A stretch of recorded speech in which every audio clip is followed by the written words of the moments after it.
All right, hey folks, let's take a look at a couple of the nuances now that we're set up in SportsEngine and ready to get going for the season. So, still making a few tweaks on the schedule, but that doesn't need to prevent us from taking the next step from a planning and execution phase. So, I am in the SportsEngine web browser, and I am looking at Bernie Chargers Navy, and in this case, I'm looking at the D1 Varsity 6A team.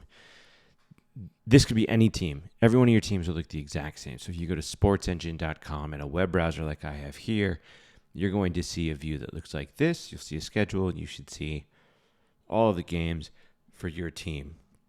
Every one of the folks watching this, ideally, have access to your teams. So every admin, at least one member of your admin team from your Hill Country contact list has been added to the team. So somebody in your organization has access to do what I'm about to show you. And what that is adding additional staff members and coaches in particular to your teams. And here's why you're going to want to do that. Because throughout the season, we're going to give coaches and board members the opportunity to score games or to update the score of games after those games have occurred. And you can do that through the app. You can also do that here from the web browser. And so you can see this game hasn't come up yet, but you can see that you can change the status of this game and affix scores to this game. This view will change a little bit. This is pretty user-friendly once you're actually in the app, but you need to be in the app to do that.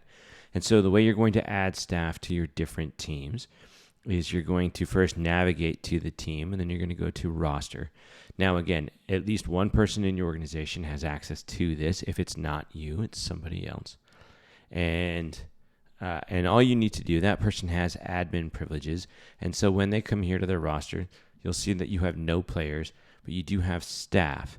And you can add staff members. And all you need to do to add a staff member is have their first name, their last name, and then an email address, and then you'll give them whatever role. So a coach, board member, admin, whatever you want to create that role as. And then I would recommend at least one additional person having team admin permissions, which allows them, among many other things, to add additional people to your staff. And reasons you might want to do that is maybe you have a parent volunteer who's going to score games for you. You can score the games as the game happens, or you can just retroactively score it. But this will feed our scoring and our standings for the week. This will update in real time, and it'll give admins from both teams the opportunity to spot check one another. And this will make it so that we're not passing back and forth this incessant email traffic that's really, really difficult to track.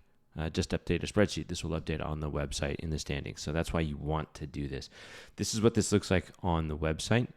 We can look at the exact same scenario, but in the mobile app. So I can't actually show you my mobile app, but these are the screens that you will see in your mobile app. So in your mobile app, you're going to find the team that you care about. As you can see here, you're going to tap roster from your team view. So tap on roster, and then down here in the bottom right, it actually doesn't matter if you're in player or staff mode. As long as you're a team admin, you will see this button down here that says add, and you're just going to click that add button there. It's going to ask if you want to add a player or staff. You'll choose staff, and then you can come here, input their information, identify if they should have team management privileges or not, and then once you've done all of that, then you'll just click add, and that's how you add a staff member from the mobile application. And again, as long as you or somebody you give privileges to has this team member, they can add other team members.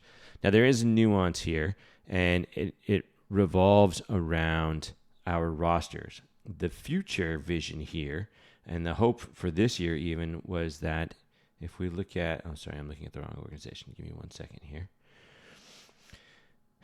You can see here, if we look at, this might be the right one. Yeah. Okay. So this is an example of the 5th grade varsity roster that has players added. Now, not the full roster, but players added. If you look at this roster, and we look at this roster from an anonymous, non-signed it, so like a public view of this roster, we can come over here, And we can go to the website. And if we go to schedules and standings and we find that precise team and we look at the roster, you can see not only the players, but their number as well. And then we can add position. I'm working with SportsEngine right now. I have a request into SportsEngine to be able to display the other roster items that we need, specifically the weight and eligibility information. We won't be able to see that this year, but hopefully in future years, we'll be able to come here and then anybody can look at the official roster that includes not just the player's name and their number, but also their weight, and their eligibility and all of that. Are they restricted, and all the information that we currently put on the PDF form. So you don't have to add players to your roster this year if you don't want to. Really all we need are coaches or staff members who can go in and score the games. But if everybody does that, it's going to make this season just roll a lot smoother from a scoring and standings and updates perspective. So take some time. Hopefully that doesn't take too long, and let us know if you have any questions. Thanks.